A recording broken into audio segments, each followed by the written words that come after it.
Di tengah keberagaman budaya dan agama di tanah air, pengeras suara di rumah ibadah menjadi gema yang mengundang perhatian. Sebuah simbol ritual yang luhur, namun terkadang memicu gesekan di antara harmoni sosial. Kota Malang dengan keragamannya menjadi saksi dinamika ini. Regulasi telah hadir untuk menjaga keseimbangan, namun penerapannya masih menyisakan cerita tentang ketidakadilan dan diskriminasi yang membayangi kelompok minoritas. Saya Abdul Aziz. Menurut saya sendiri, kalau untuk pengeras suara ibadah, selama sesuai aturan yang ada dan tidak mengganggu hak-hak dari tetangga sekitar, insya Allah tidak apa-apa. Menurut saya mungkin bisa diawasi lagi untuk penggunaan pengeras suara secara sehari-hari. Mungkin ada yang mengecek, atau kalau bisa penggunaan pengeras suara di luar aturan bisa dilaporkan ke pihak yang berwenang atau bisa dibicarakan secara keluargaan seperti itu. Oke, perkenalkan, nama saya Joshua Novelino. Dengan agama yang saya anut adalah Kristen Protestan. Sebenarnya cukup perlu, memang sangat dibutuhkan atau dalam keadaan genting dalam ibadah tersebut. Dalam penyampaian khotbah atau sebagainya, itu memang perlu. Yang kita tahu ya, rumah ibadah itu cukup luas sehingga memang diperlukan pengeras suara sehingga dapat didengarkan oleh masing-masing jemaatnya. Berbicara terkait pengaturan pengeras suara, yaitu adalah mungkin kita bisa meningkatkan kesadaran dari kelompok masing-masing ya.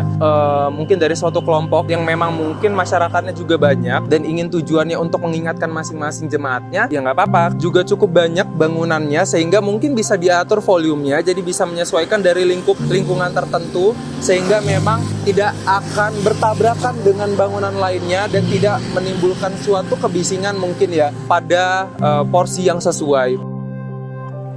Oke, sebelumnya perkenalkan, nama saya Christopher Rosario, biasa dipanggil Rio. Kalau menurut saya aman-aman saja. Kenapa? Karena itu untuk keperluan ibadah. Selain itu juga mungkin dari rumah ibadahnya sendiri sudah mempunyai izin untuk mendirikan bangunan. Maka dari itu, dari lingkungannya pun pasti sudah mengetahui bahwasannya dampak dari pembangunan rumah ibadah itu salah satunya adalah penggunaan pengeras suara yang tadi sih.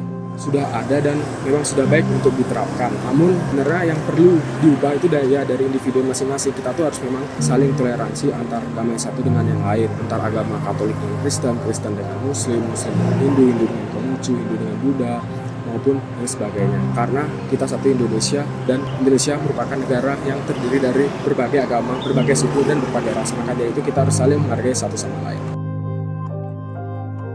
Aku Adit, agamaku agama Hindu. Aku nggak ada masalah mengenai pengeras suara yang digunakan di sini. Sebagai minoritas di sini, aku akan lebih menghargai aja karena ya emang aku di sini minoritasnya aja gitu. Jadi intinya aku di sini kayak ngerasa harus lebih menghargai aja karena tempat aku di Bali juga, aku juga memakai pengeras suara di jam-jam tertentu. Jadi menurut aku dari aku sendiri nggak masalah. Selagi masih normal-normal saja, selagi kebijakan durasi penggunaan pengeras suaranya itu masih dalam batas wajar, itu menurut aku itu udah aturan yang paling pas menurut aku. Nama saya Stephen Renata. Agama yang saya anut adalah agama Buddha. Normal ya, karena setiap agama itu mempunyai ciri khas budaya mereka sendiri. Di rumah ibadah agama saya sih, menurut saya sudah sesuai peraturan, karena menurut saya itu nggak mengganggu warga sekitar dan juga biasanya itu nggak sekeras yang bakal bikin berisik gitu. Lebih ke sosialisasi aja ya ke warga, jadinya mereka lebih sadar bahwa semua agama itu sama dan mereka bisa saling toleransi untuk menggunakan pengeras suara saat beribadah.